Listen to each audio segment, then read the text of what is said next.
kind of an exposition of what we call the Theodicy triad. In other words, if God is truly great and if God is truly good, why is this world such a deplorable mess?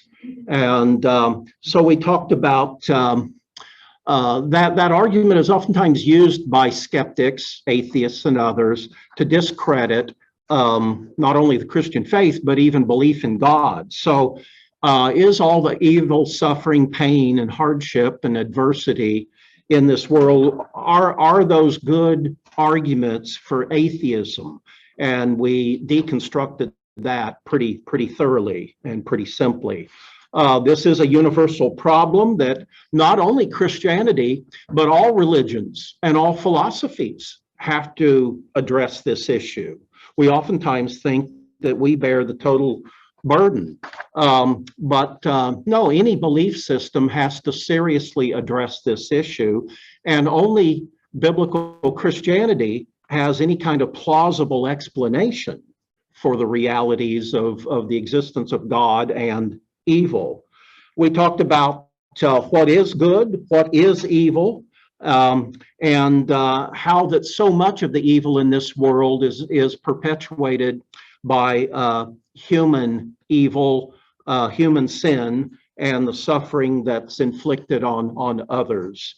But then we transitioned into the pain and suffering that's caused so often as a result of nature itself, natural catastrophes. And that's probably the most challenging issue related to the whole theodicy dilemma.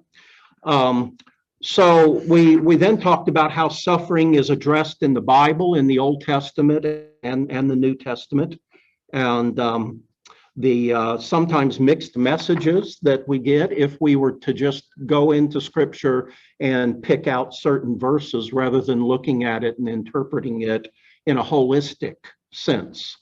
Why does God allow evil and suffering? Good question. And we probably wish he didn't, but he does. And there's a very definite reason apparently why God does. And whereas we would want to hold to a very self-centered, humanistic orientation. In other words, we'd like for the world to comport with our preferences. Scripture clearly teaches that what we need to do is redirect our attention to a theocentric, a God-centered view of this world and reality, and make sense of this issue in that light. Also, a teleological view, and that is, why did God create human beings in the first place? And what is our purpose for being here and our meaning in life and so on? And when you look at it in that context, then we begin to, I think, clarify, sharpen up considerably why a certain amount of evil and suffering is essential in this world and in our lives. So with that, we looked at 6 reasons why God allows pain and suffering. And again, none of these are absolutely conclusive. But like I said, every other belief system has to come up with plausible explanations for this as well. And perhaps the bottom line would be, because we all have to deal on certain levels with adversity in life, it reinforces that apparently we have to be God-centered and driven into a relationship with God, because this life is just so impossibly difficult unless there's some transcendent reason and meaning for what we're experiencing. Then we looked at why didn't God create a perfect world without sin, without evil and suffering? And I think the arguments we put forth, I find very, very compelling, very, very convincing of that. But then that also leads to the next issue, and that is, okay, we understand that a certain amount of evil and suffering is probably essential in this world, but why is there so much? Couldn't there be less than there is? So we addressed that as well. And last week we began looking at divine sovereignty and human free will, and that'll be our point of departure for this evening. So we've covered a lot of ground. Hope it's been, like I said, informative, insightful, edifying, and frankly, a source of comfort. You know, my favorite class, Areopagus course, is one that we haven't had an opportunity to teach in quite a few years, but it's basically writing your spiritual autobiography. And I love that class because instead of me teaching, I mean, I do a little bit of teaching, but mostly it's just hearing how God has worked in the lives of people in the class, and it can be so inspiring. And I wish we were able to, recycle that course on a regular basis. Okay. So let's look at this issue. How do divine sovereignty and human freedom, how do they coexist? Because Scripture clearly teaches both divine sovereignty, the sovereignty of God, and also human freedom. Now, by the way, when we're talking about free choice and human freedom, we don't mean in any sort of expanded absolute sense. I mean, we have we have free will within certain parameters, don't we? Within the parameters of human nature and human capability. So we're not talking about being able to reconstruct reality or anything like that, or transcend reality. So free will is a little bit misleading of a term. We mean within the confines of the parameters of human capability. So we started on this last week just briefly before time ran out, made a few points. Human freedom, we said, is delegated sovereignty or temporal sovereignty that God grants us. Now, again, that doesn't mean sovereignty in any kind of absolute sense or anything, but in terms of much of what we decide in this life, we do of our own initiative and all. Nonetheless, even though human freedom is delegated sovereignty, God is in sovereign control of the whole process. Scripture is very clear about that. And human beings operating within a space-time continuum act according to their own free will in most respects, unless there's direct divine intervention. I guess we could say unless there's direct demonic intervention in a person's life as well. But that's oftentimes a factor when we are straying into areas of occult that we have no business exploring. But anyway, human beings operating within a space-time continuum act according to their own will. And we looked at Deuteronomy 30, chapter 30, verse 11 and following. And again, we've kind of finished up on this last week. And these are Moses's parting words to the children of Israel, in which he tells them, now what I'm commanding you to do today is not too difficult for you or beyond your reach, beyond your capability. He goes on to say, it's not up to heaven. No, the word, he says, is very near to you. The word of truth is very near to you. It is in your heart so that you might obey it. And this is a theme that, Paul will reiterate in Romans 1 and 2. And Paul is talking about what in philosophy we call natural law. And that is this sense of moral consciousness that all of humanity has.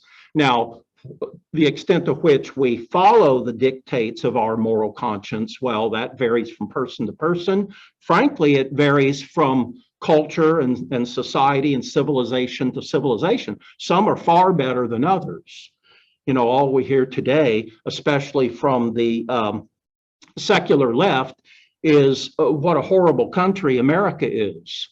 Well, obviously America has had lots of problems and all in our past and present, but we don't compare America or any other nation with perfection, with utopian perfection. We compare America to the alternatives. And so that's the only reasonable basis, for making those kind of judgments. So Moses goes on to say, see, I set you before you today life and prosperity, or death and destruction. Sounds like a no-brainer, but because of our sin nature, it's oftentimes not as simple as it should be. He goes on to say, for I command you today to love the Lord your God, to walk in his ways and to keep his commands, decrees, and his laws. Then the Lord your God will bless you in the land that you are entering to possess. This day I call heaven and earth as witnesses against you, that I have set before you life and death, blessings and curses. Now choose life. Oftentimes the pro-life movement, will have that as sort of its motto, choose life. But here he's talking about, choosing, moral, spiritual paths on which to follow.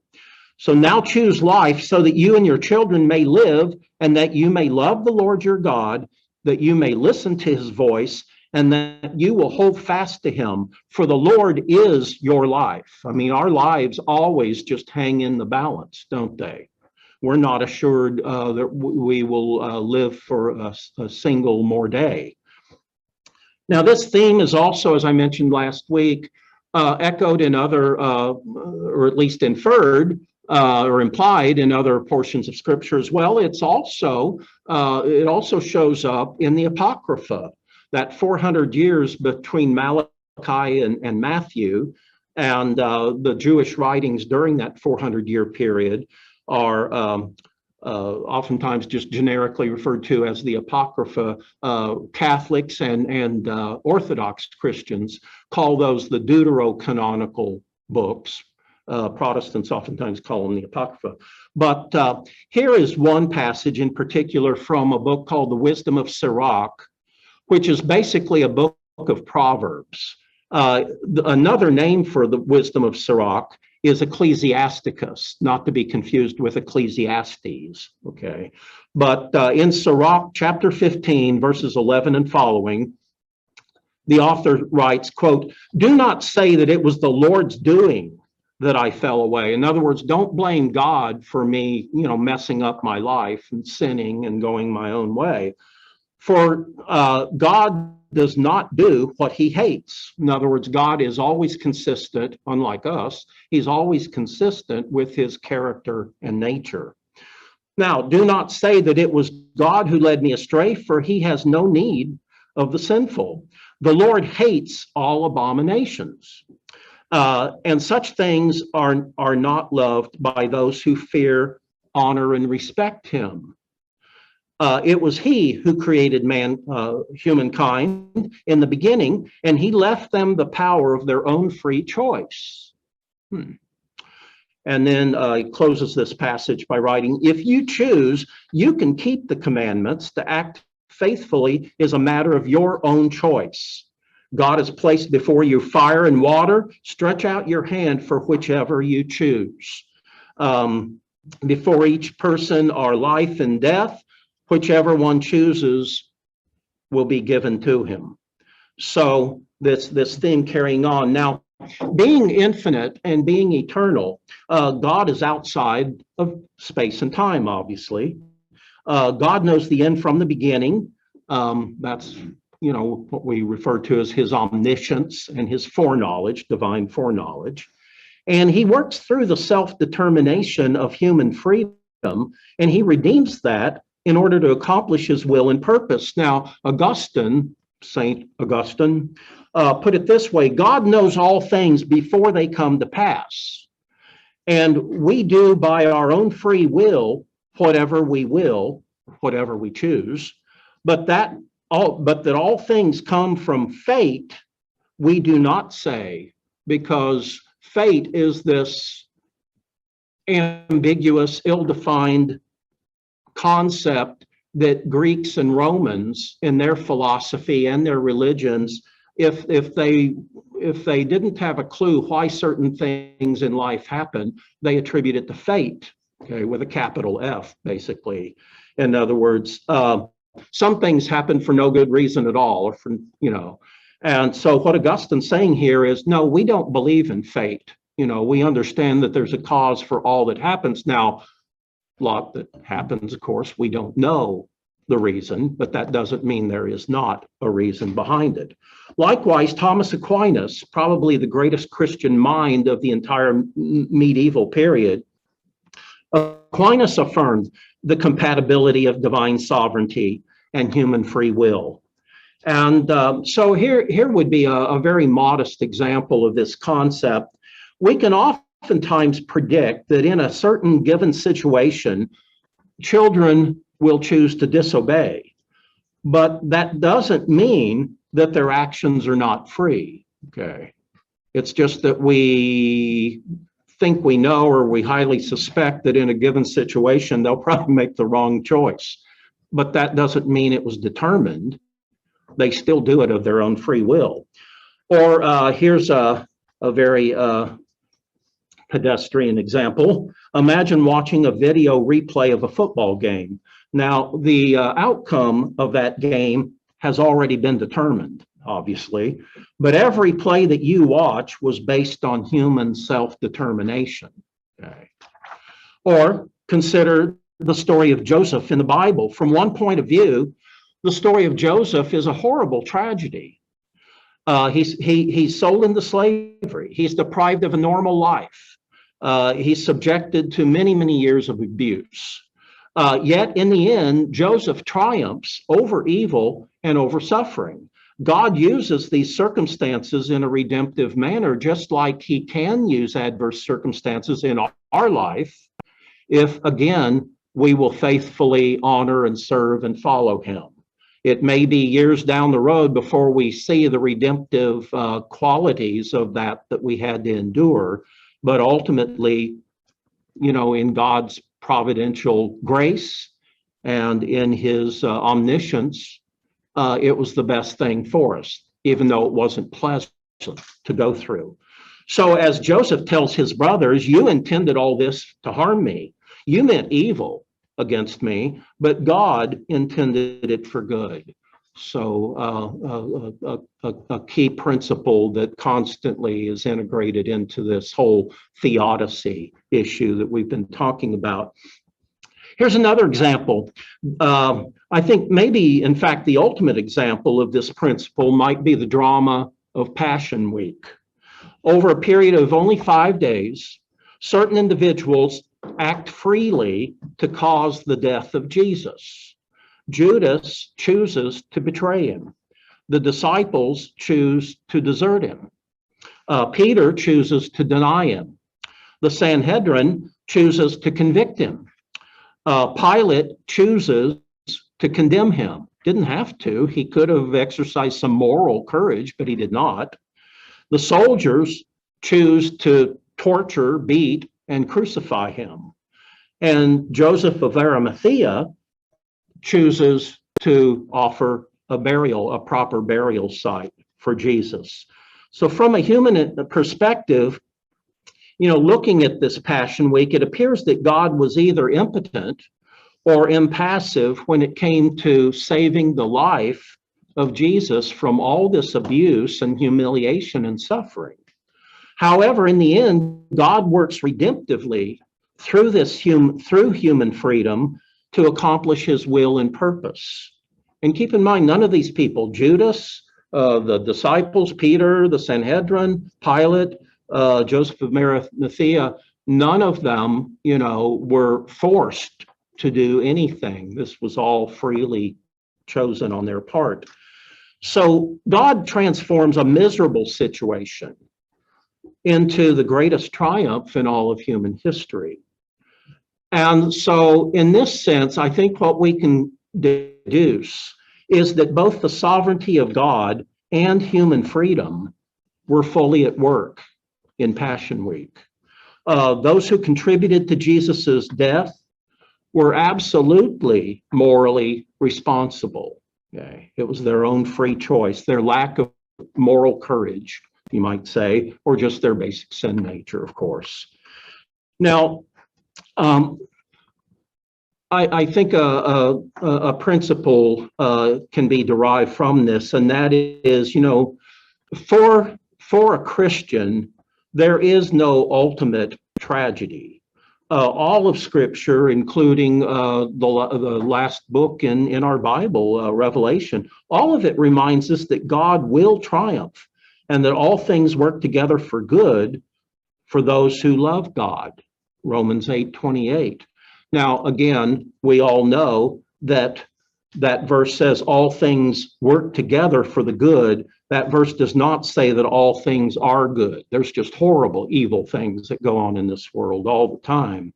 But again, God, in his infinite capacity for using negative scenarios in a redemptive way, uses them all in a sense that ultimately good can emerge from it. So the key here, I think, is that God is certainly outside of time, but he can act and does act in time as well. God uses the free choices of human beings to accomplish his purposes. Now, by the way, God can and God does intervene directly in human affairs. Again, I wish we had the time and we could just go around and people share how God has intervened directly in your life, supernaturally, miraculously in your life. Probably most of us could share, stories along those lines. So God can and does at times intervene supernaturally, miraculously, but God usually chooses to operate indirectly. Okay. God limits his involvement to the extent that he is an active presence in our life and in the life of all of his people. He inspires us, he animates our lives, and he also animates our moral choices. So the question, occasionally might come up, is God really actively involved in human history? Well, yes, but normally God is active in human history in the same sense that God is active in your life and in my life, say. But God can intervene supernaturally, miraculously, as has been the case in human history, and perhaps has been the case, in your life as well. But normally it's our human choices that we make and our zeal and desire and our faithfulness to follow God that directs basically the course of our life. And that can be a very rocky, difficult, rocky road, a very difficult course to follow. But nonetheless, God is integrally involved in the process.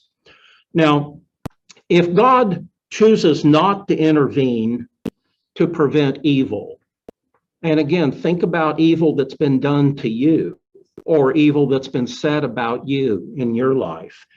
And if God did not intervene to prevent that, and again, the ultimate example would be, for instance, in the case of the crucifixion of God incarnate, Jesus Christ. If God chooses not to intervene, it's in order to achieve an even greater good, and that means either a greater good in this life or the life to come. So we may not understand what this greater good is, but we can rest assured that God is sovereign, and we can rest assured that God is just, and we can rest assured that God is merciful. In other words, we can rest assured that God always acts in accord with his nature and character. Okay. Furthermore, and again, going back to the crucifixion of Christ reminds us that God does not stand by idly, just as a passive observer as we're suffering, but rather God actually enters into and shares in our suffering as well. That's how much he loves us. I'm sure it pains God, hurts God to see injustice and hate triumph more than it probably impacts the victims here on earth of all that hatred and suffering. Divine omnipotence contributes to the solution to the problem of evil by enabling God to providentially bring good even out of the greatest evil, such again as we witness in the events of Passion Week. So let me just pause briefly here, and any comments or questions, anything that could use some clarification before we move on.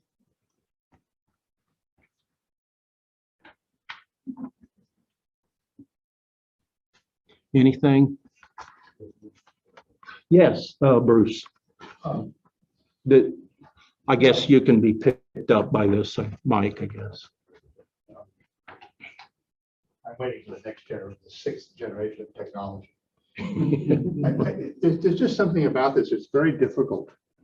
I agree with like 95% of the things that you say, but every time I want to go another step forward or a step to the right or a step to the left, what have you, God knows everything. And God knows exactly what's going to happen. He knew the end from the beginning. He knew exactly what Pilate was going to do. And so we talk about Pilate didn't have the guts to make a moral choice. He was, at some level, he was a player in this scenario, which was carrying out God's plan for redemption. So was Judas. Yeah, well, so was Judas. Yeah, exactly, right. And this idea that God was surprised that people were making bad choices. I mean, I think he knew that from the beginning, that people were making bad choices. No, he's not surprised. So it's a very, but it's really, really, really hard to get your head around. That he knew absolutely everything that was going to happen, and then put it into motion.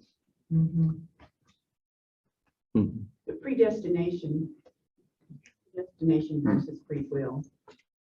The water.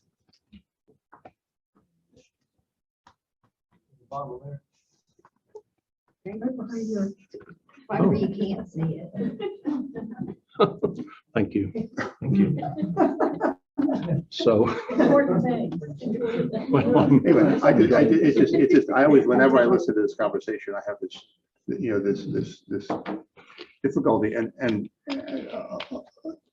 just two other quick things. I mean, we've talked a lot and quite reasonably about the fact that this issue of the existence of evil and God's omnipotence and benevolence and omniscience and so forth and so on are incompatible. And we've talked about it as the major stumbling block, for people who don't want to believe.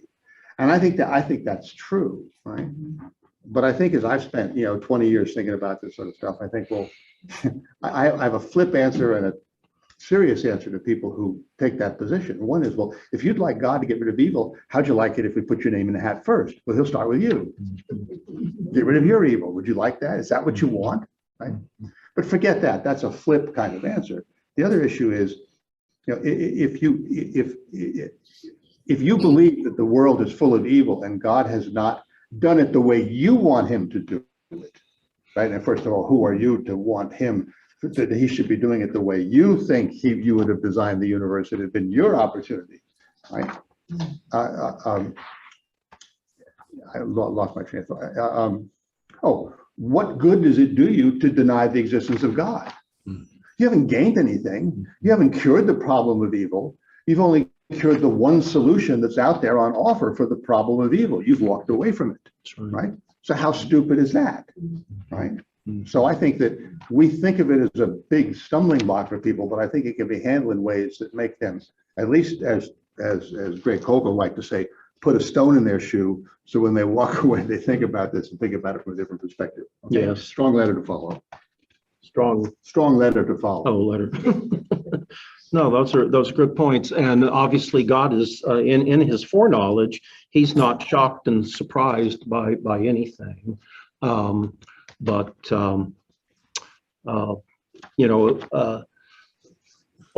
makes this whole issue so challenging is that, again, does any other belief system have better answers, have better, more plausible answers? Say, not at all. I mean, it's not even close. Hinduism tells you it's all illusion. That's right. Buddhism tells you that the whole problem is your desire, that you just get rid of all your desires and all of your problems will go away. Yeah, I mean, what kind of answer is that? yeah, Frankly? yeah. And with atheism, there's absolutely no criteria by which to measure good and evil, you know. Because all that exists, if the atheists were correct, all that exists is matter. And there aren't good atoms and bad atoms, you know, good molecules and bad molecules. There's just atoms, molecules, and so on. And so the bottom line for an atheist, reasoning when it comes to this is whatever exists. Well, I don't know if they would say whatever exists is good, but whatever exists, you know, is just reality. And again, there's no foundation for, you know, discriminating between good and evil, right and wrong, or anything. And nobody lives their life on that basis, just like a lot of people very proudly proclaim themselves to be relativists, that there are no absolute transcendent truths. Everything is relative. There are no moral truths that are absolute or universal or anything like that. But you notice that as they live their own life, they constantly contradict that premise. And you brought up Hinduism, for instance, and I like the way Ravi Zacharias used to put it. You know, even a Hindu who believes that evil and bad are illusions, even a Hindu, when coming up to a busy intersection, looks both ways before crossing the street. Now, why would they do that unless one option's better than the other? In other words, making it across the street is alive is a better option than not making it across the street alive. So, all right, any other thoughts? Jeffrey? Yes, Bob. How would you answer an adversary who said, you Christians just have too much wiggle room? In other words, if we brought up the thing about those Egyptian men that were lined up in Libya and their heads were cut off and videotaped, we're all horrified. And the Christians out is, well, we just don't know it, but somehow God's gonna make this good. Using that verse, God's going to make that good, all things good for those that love them, him. And so I guess my question, I don't question you, but how would you answer somebody that had that kind of question and accused you of having too much wiggle room?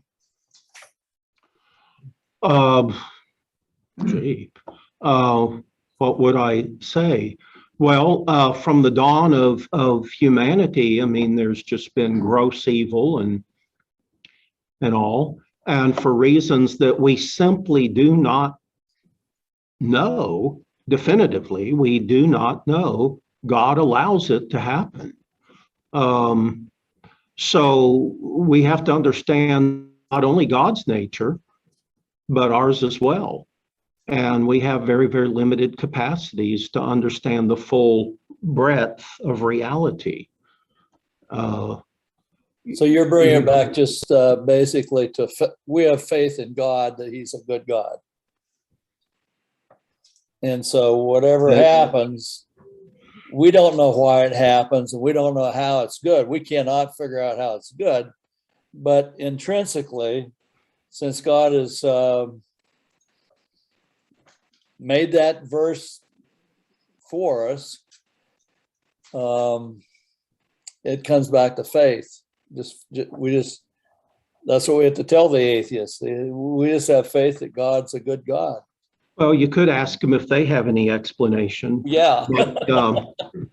But No, I mean, we have to operate realistically, and that is, having been made in the image of God, we have been endowed with a rational nature, which means that if we use our mind, there's a lot that can be revealed, and we see that throughout human history, of course, in the field of science and medicine and so many other fields as well.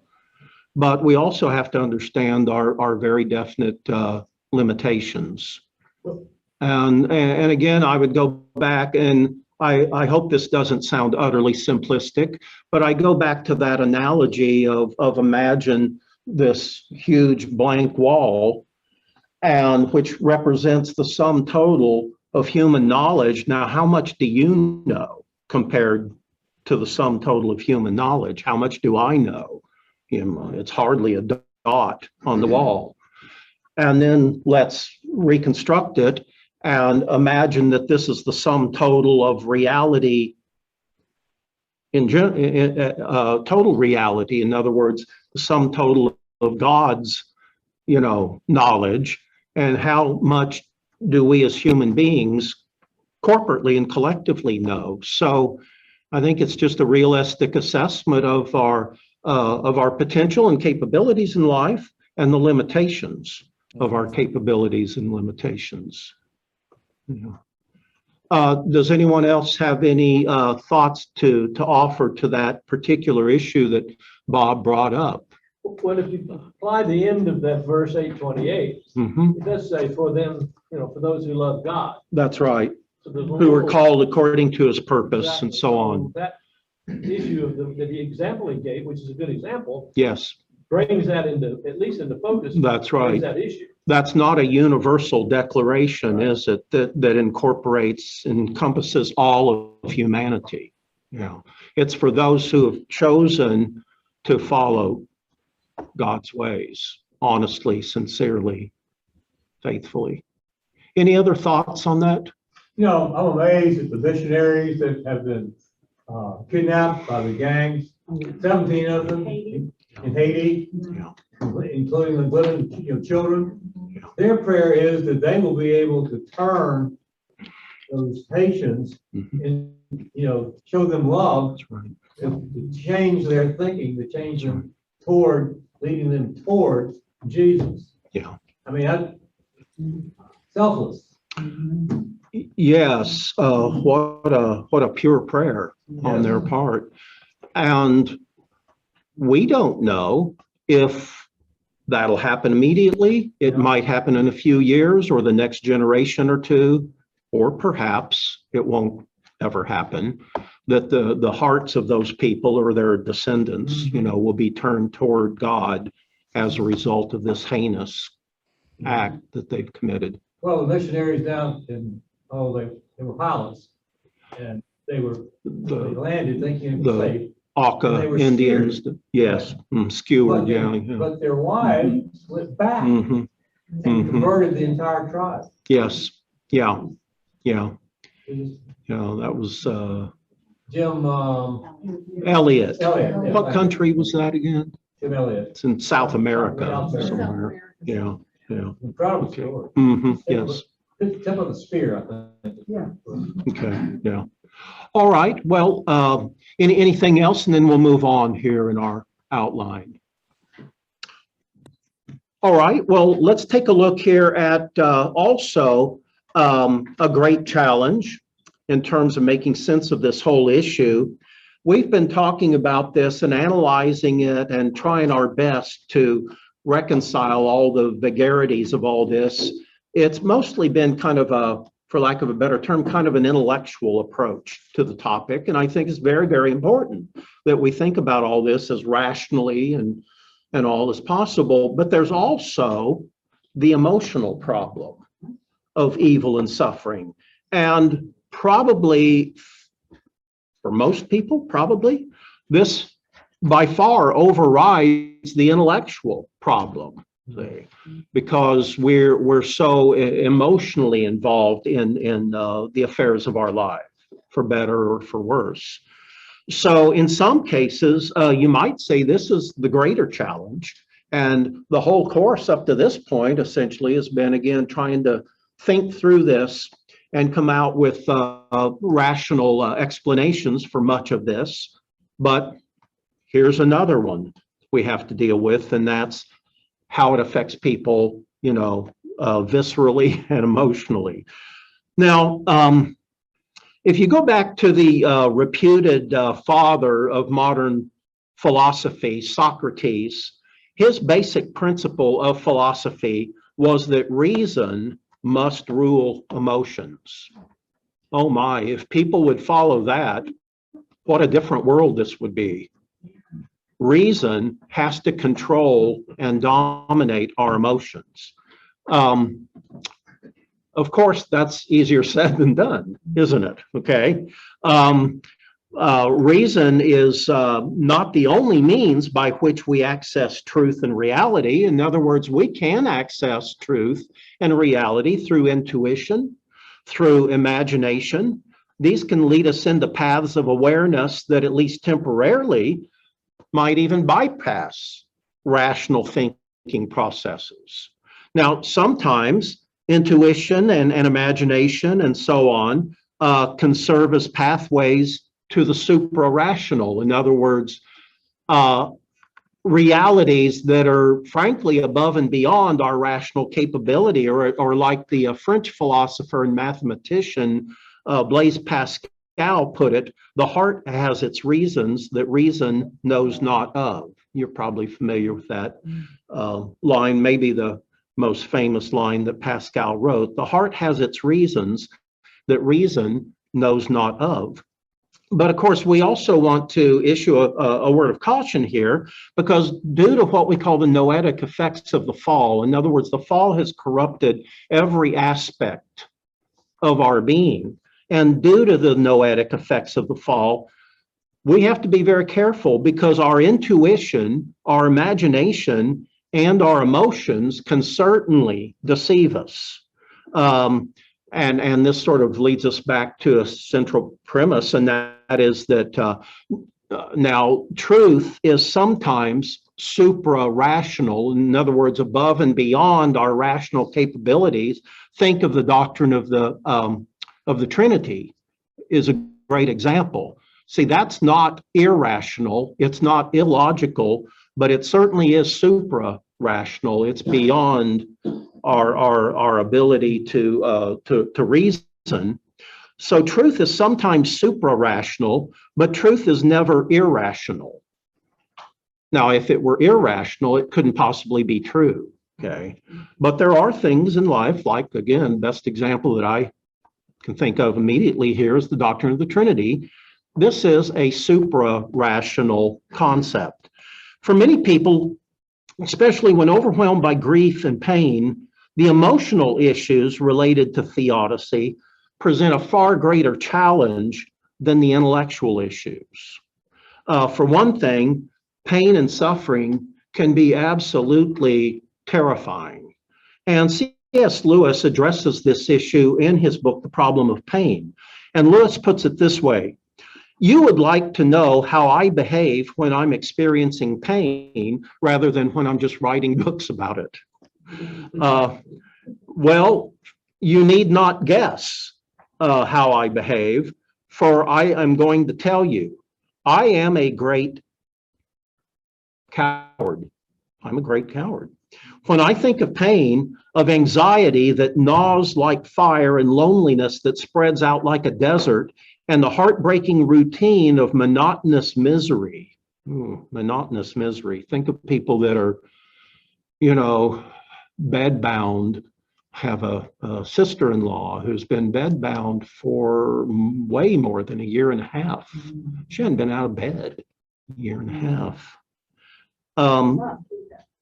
Yeah, and can hardly communicate either.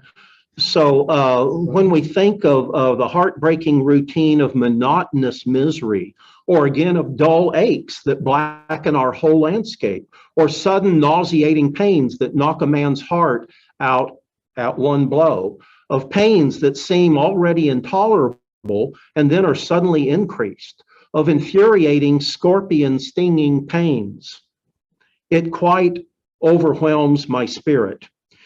If I knew any way of escape, I would crawl through sewers to find it. If there was any way to get out of, all this pain and suffering, whether it's mental or physical or whatever, this excruciating pain I'm feeling, I would crawl through sewers to find it. But what is the good of telling you about my feelings? You already know them, because my feelings are the same as yours. I'm not arguing that pain is not painful. Pain hurts. That is what the word means. I am only trying to show that the old Christian doctrine of being made, quote, perfect through suffering, in other words, Hebrews 2:10, that doctrine is not incredible, but to prove it palatable is certainly beyond my design. So, it's reality, but I can't, Lewis is saying, I can't really begin to explain it in a way that probably is totally satisfying. Here's an example in Dostoevsky's great classic, The Brothers Karamazov. Central character is Ivan Karamazov. And Ivan does not dispute that God may have his reasons for permitting so much evil and suffering in this world, but nonetheless, he still refuses to accept it. He says that basically, okay, maybe God has reasons. I still don't like God, for doing it, for allowing it. So essentially, he's angry with God. And he puts it this way, Ivan Karamazov puts it this way: I would rather remain with my unavenged suffering and unsatisfied indignation, even if I'm wrong. So, this is somebody who has grown to, honestly, hate God, because God allows this in his life or in the lives of people that he loves. Here's another example. Writing late in life after the agonizing death of his wife, Joy, C.S. Lewis expresses his doubt and his anguish. And this is in one of the last books he wrote called A Grief Observed. Have any of you read A Grief Observed? Oh, good. Half or more have you. I would not recommend to read that book if you're going through a lot of pain and suffering. Okay. But this is what Lewis writes. And by the way, again, this is not in retrospect, it's while he's going through all this heartbreak and pain and all. Say he's somebody who had married very late in life, and really for the first time in his life, he was experiencing joy on a human level, and then she dies. Okay. So this is what he writes. Meanwhile, where's God anyway? This is one of the most disquieting symptoms. When you're happy, so happy that you have no sense of really needing God, so happy that you are tempted to feel his claims upon you as some kind of an interruption in your life. If you remember yourself and turn to him with gratitude and praise, you will be, or at least it feels like you will be, welcomed by God with open arms. But go to God when your need is desperate, when all other help is in vain. And what do you find then? In other words, in the very depths of depression, what do you find? A door slammed in your face, and the sound of bolting and double bolting on the inside. After that, all you hear is silence. Also, there's no lights in the windows. It might be, you imagine, just an empty house. And by the way, was anybody ever in there to begin with? Was it ever inhabited? It seemed like it was once. So he goes on to say, what can this mean? Why is God so present a commander in our time of prosperity, and yet so very absent a help in times of trouble? I tried to put some of these thoughts to a close friend this afternoon. He reminded me that the same thing seems to have happened to Christ. Quote, "Why hast thou forsaken me?" Lewis goes on to say, "Not that I am, at least not that I think I am, in much danger of ceasing to believe in God.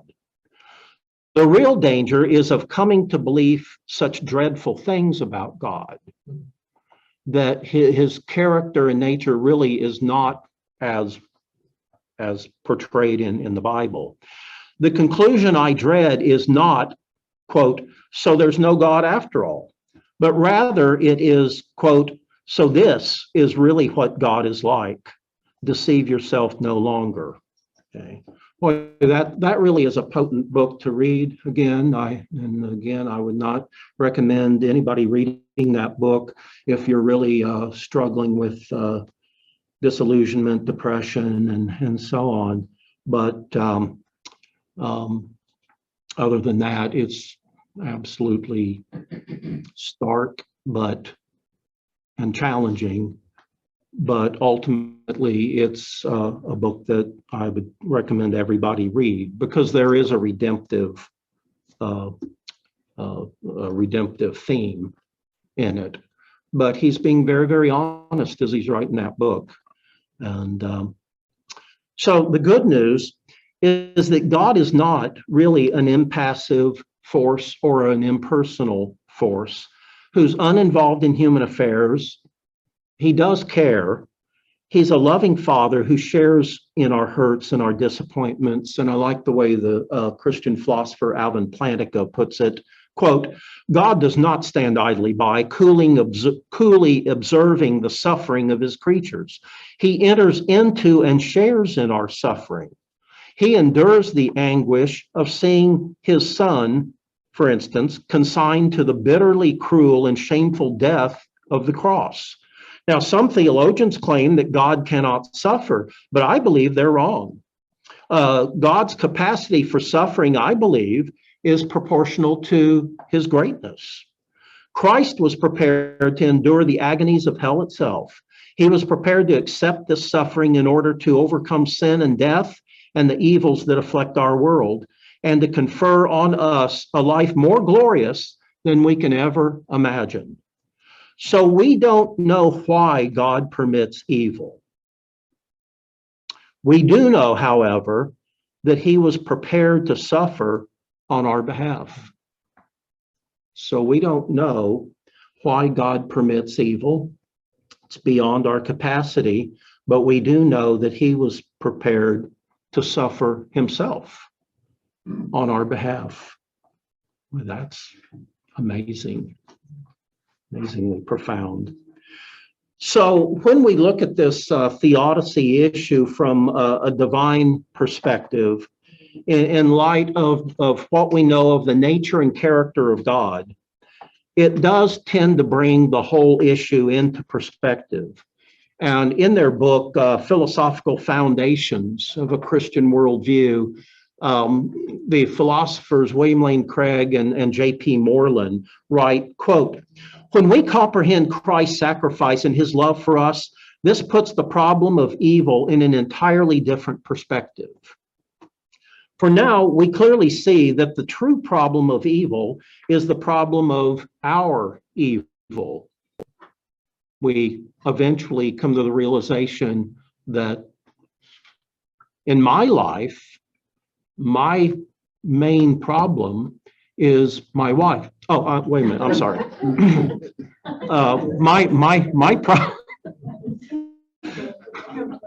In my life, my fundamental problem is who? Oh, me. She reminded me of that. So that's fundamentally my greatest challenge, and my greatest problem is me and my sin nature. And they go on to say that filled with sin and morally guilty before God, the question we face is not how God can justify himself to us, but how we can be justified before God.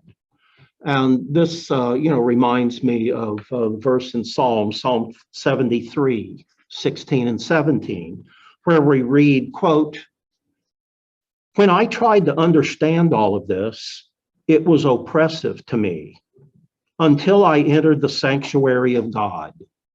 Then I understood." Boy, that is just one of my favorite Bible verses.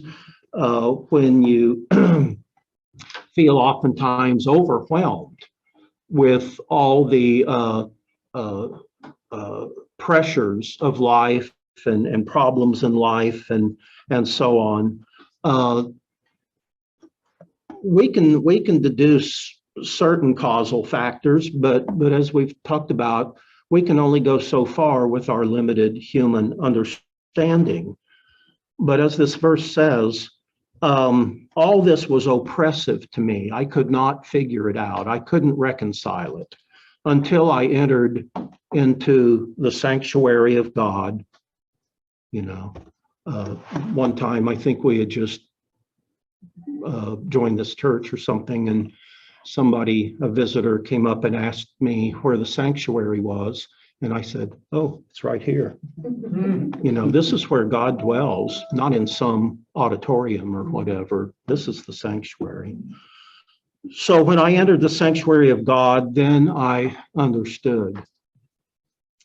All right, a little bit more here. We've got a few more minutes. And so let's move on to the next topic here, which is grace in suffering.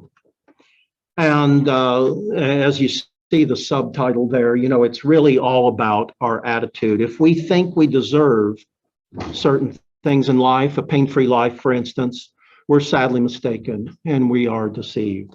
Pain and suffering can certainly produce bitterness.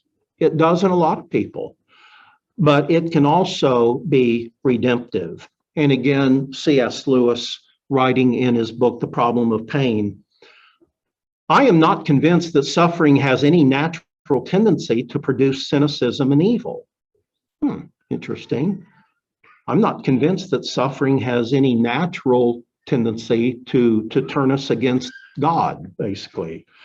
I did not find the frontline trenches in World War I or the battlefield infirmaries more full than any other place of hatred, selfishness, rebellion, and dishonesty.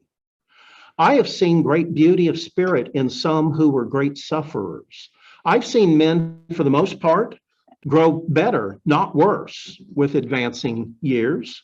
And I have seen the last illnesses produce treasures of fortitude and meekness from most unpromising subjects. God's never finished with us, is he, until the end. If the world is indeed a, quote, veil of soul making, it seems on the whole to be doing its work. So, and again, that sort of reinforces a point we've made, you know, several times in this course, and that is that this life is a veil of soul making if we cooperate with God's agenda, his purpose for our lives. But yeah, the world, if it's about adversity and problems, it certainly is set up in an effective way to do that. Okay. Now, here's a story about a Holocaust survivor. His name was Christian, I guess in German you would pronounce that Rager, I guess. The story of Christian Rager illustrates how God often operates even in the midst of the worst circumstances. Rager was a member of the Confessing Church in Germany, and these were Christians who refused to submit to the authority of the Nazi government. And as a result of his involvement in this Confessing Church movement, by the way, that was the movement that Dietrich Bonhoeffer and Martin Niemöller and people like that were also involved in. But as a result of his involvement in the Confessing Church, he was arrested and he was condemned to Dachau. And after World War II, Rager became the chaplain in the Protestant chapel that was there on the grounds of Dachau. And for 30 years, he would pace the grounds of that concentration camp, relating horror stories of the 4 years that he suffered there to, you know, tourists who were coming to visit. But more than that, he also shared his faith about how the God of love visited him in the midst of all this horrible evil and suffering. And he writes this: after his first month in Dachau, Rager had abandoned all hope in a loving God. You know, when you see the depths of depravity that human beings are capable of, kind of reminds me of you know, some Christian martyrs who were subjected by the Nazis or later by the communists, you know, to just excruciating torture. And their tormentor would be laughing all the time, saying that basically, where is your God now? And, you know, and so trying to torment them emotionally, psychologically, as well as physically. And one of them, I remember telling a victim that if there is a God, and I don't believe there is, why isn't he coming to your aid, you know, and stopping me from torturing you? So Rager goes on to say, after his first, the person writing about this says, after his first month at Dachau, Rager abandoned all hope in a loving God. Then in July of 1941, oh gosh, the war's only been going less than 2 years at this point. It's got another almost 4 years to go. Something happened to challenge his doubt. Prisoners were allowed only one letter a month, and Rager received a letter from his wife. The letter, carefully clipped in pieces by censors. Censors would, of course, read all this mail coming in, you know, and cut out anything that they didn't want the prisoner to know. The letter, carefully clipped in pieces by censors, chatted about the family and his wife's love for him. At the bottom was printed a reference to Acts 4:26-29, and Rager looked up the verses. He must have smuggled in a little pocket Bible or something like that. And this is what Acts 4:26-29 say. Quote, the kings of the earth take their stand and the rulers gather together against the Lord and against his anointed one. Indeed, Herod and Pontius Pilate met together with the Gentiles and the people of Israel in this city, Jerusalem, to conspire against your holy servant Jesus, whom you anointed. They did what your power and will had decided beforehand should happen. Now, Lord, consider their threats and enable your servants to speak your word with great boldness. So he reads that in his little, I guess, pocket Bible. Now, that afternoon, Rager was scheduled to face his interrogators. This was the most frightening experience that he would probably ever experience in that camp. He would be called on to name fellow Christians. And if he gave in to the pressures, those Christians would be captured and probably tortured and killed. There was a good chance he would be beaten with clubs or tortured with electricity if he refused to cooperate with his interrogators. These verses meant little to him. What possible help could God be at a time like this? Now, Rager moved to the waiting area just outside the interrogation room. He was trembling. The door opened and a fellow minister, whom Rager had never met before, came out. Without looking at Rager or changing the expression on his face, he walked up to him, slipped something into Rager's coat pocket, and then he walked away. Seconds later, SS guards appeared and ushered Rager inside the room. The interrogations went surprisingly well. They were surprisingly easy, and they involved absolutely no abuse.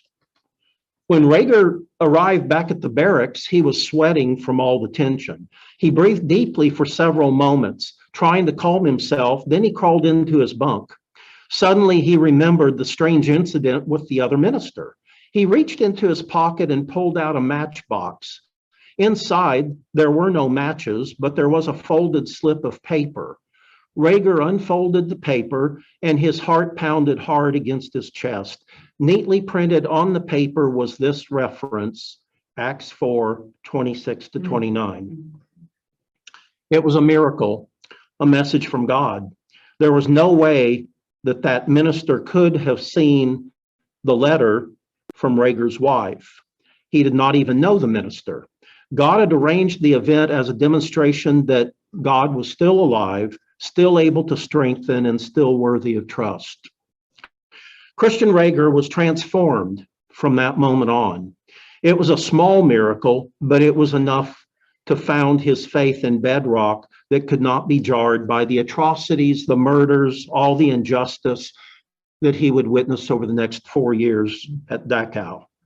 God did not rescue me and make my suffering easier.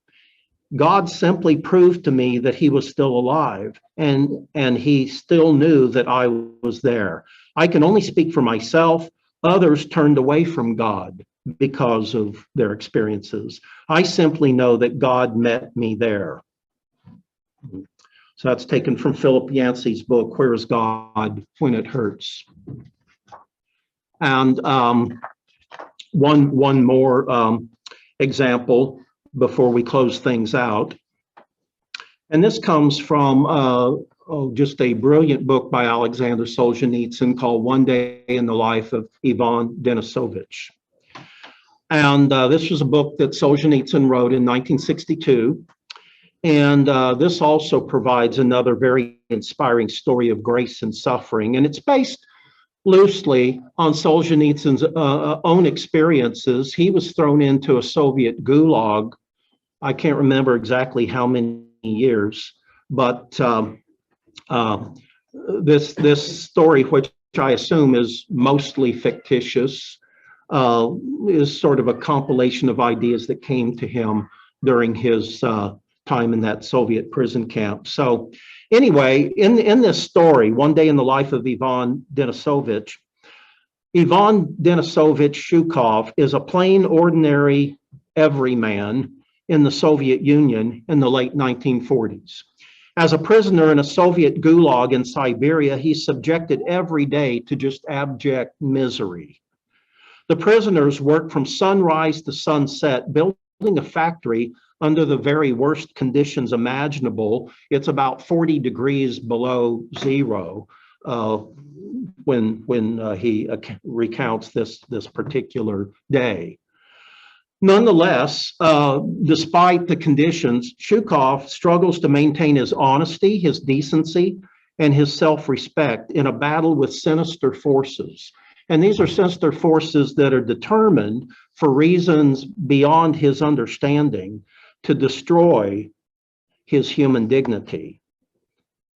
And by the way, Solzhenitsyn writes in that book that one of the first lessons that he himself learned when he got thrown into a Soviet gulag was, quote, when you're cold, don't expect sympathy from somebody who's warm. That's human nature coming out, isn't it? So this Shukov that he's writing about is a real shrewd guy. He's a survivor. And he's managed to stash that day a sausage and some extra cookies in a hole in his mattress in his bunkhouse. And now it's bedtime after a long, exhausting day working out 40 degrees below zero weather. So this is what Solzhenitsyn writes about Shukov. He tucked his legs into the arms of his jacket and put the blanket and then his coat on top. He would go to sleep now. Now, Alioshka, a Baptist Christian, came back into the barracks. He was always trying to please people, but he never got anything out of it. Here, Alioshka, Shukov gave him one of his cookies. Alioshka smiled, thank you, but you haven't got very much yourself. Shukov said, go ahead, eat it anyway.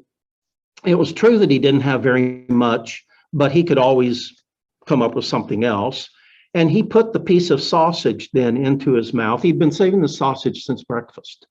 He put the piece of sausage in his mouth, and you can imagine how dirty, filthy the thing was. He put the piece of sausage in his mouth and chewed it and chewed it. The taste of that meat and the juice that came out of it. He'd eat the rest of the things before roll call, he thought. And he pulled the thin, dirty blanket up over his face and didn't hear the guys from the other half of the barracks who were crowding around the bunks waiting to be checked in. So imagine chewing on that piece of sausage, and it sounds like it took him 5 or 10 minutes, before he finally swallowed it. And he's just absolutely savoring that. Shukov went to sleep, and he was a very happy man. He's a very happy man. He'd had a lot of luck that day. They hadn't put him in the cooler. In other words, they hadn't thrown him into solitary confinement. That's a lot to be thankful for.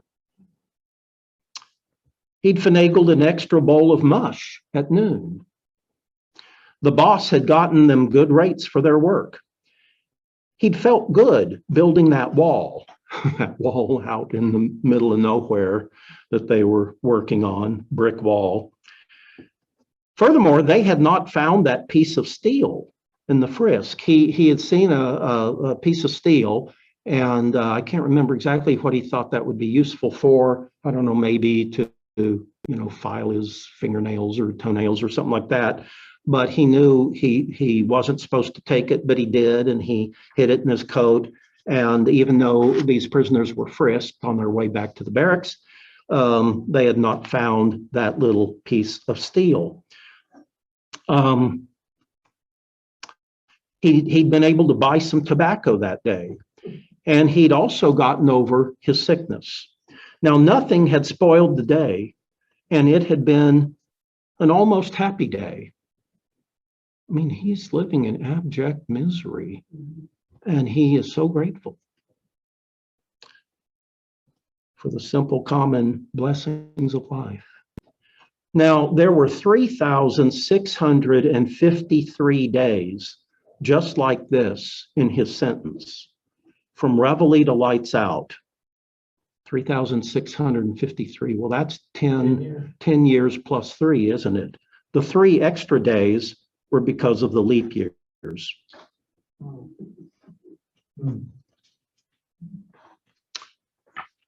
Boy, that is sobering to read.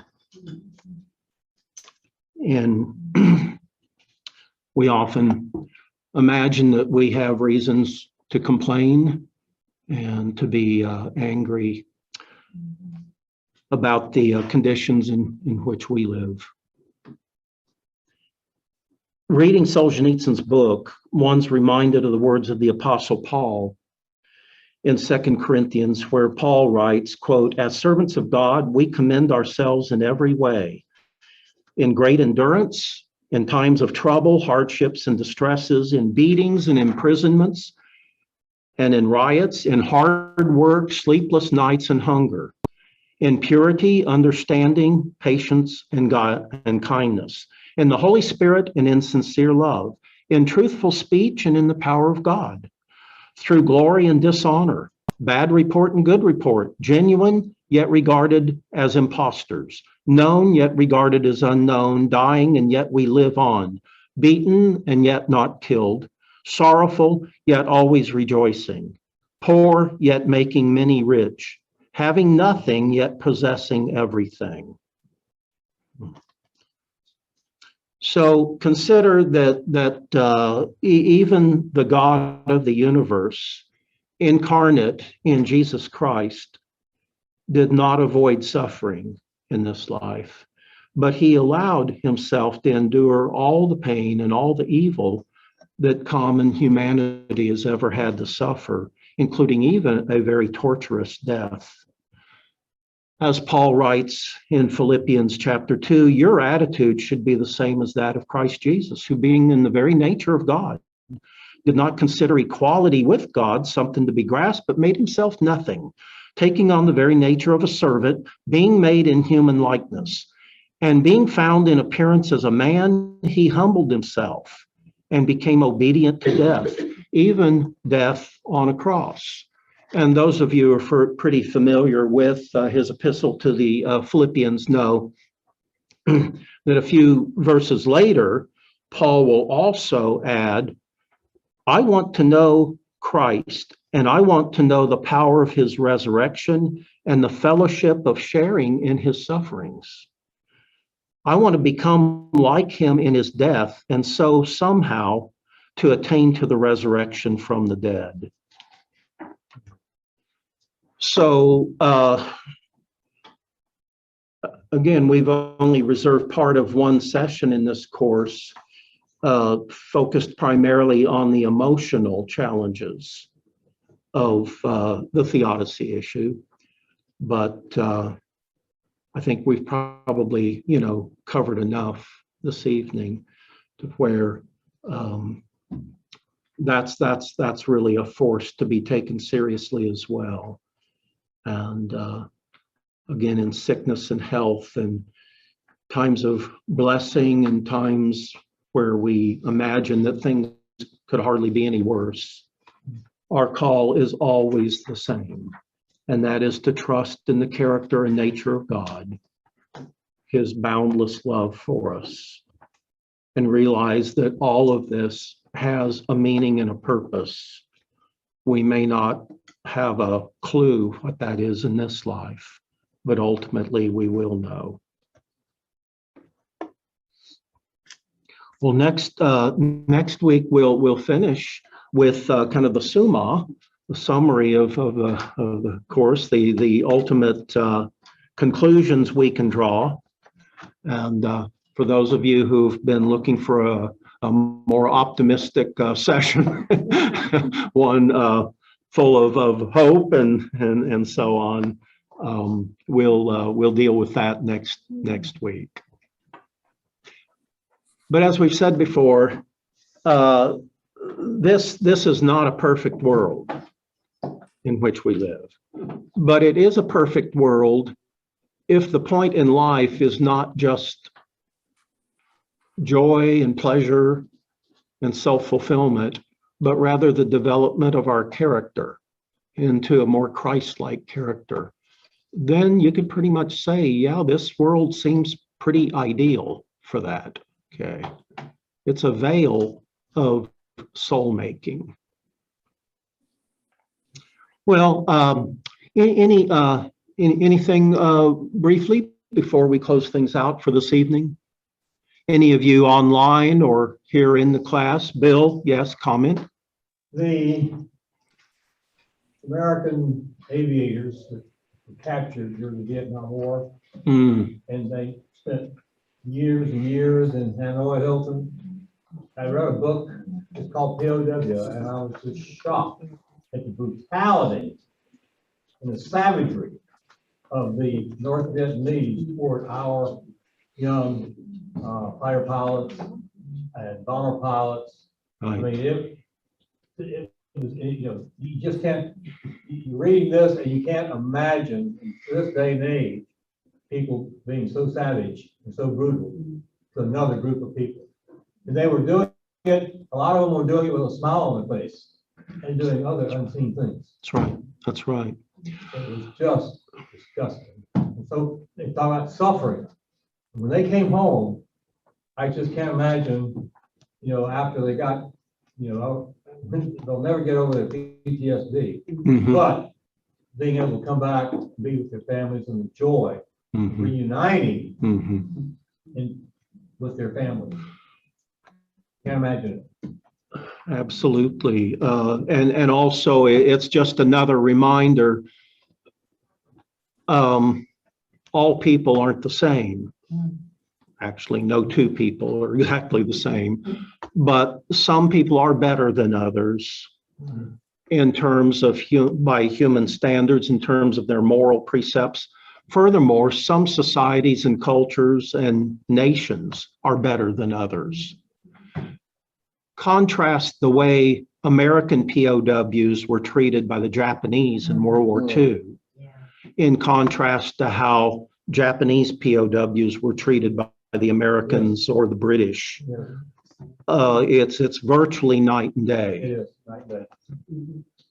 And why did God see fit to let us be born or otherwise immigrate and live in this nation, most blessed of all, probably in all of human history.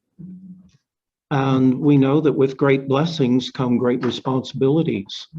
And yet we are just sitting here watching our civilization be destroyed with very, very little opposition, including from our, quote, spiritual leaders.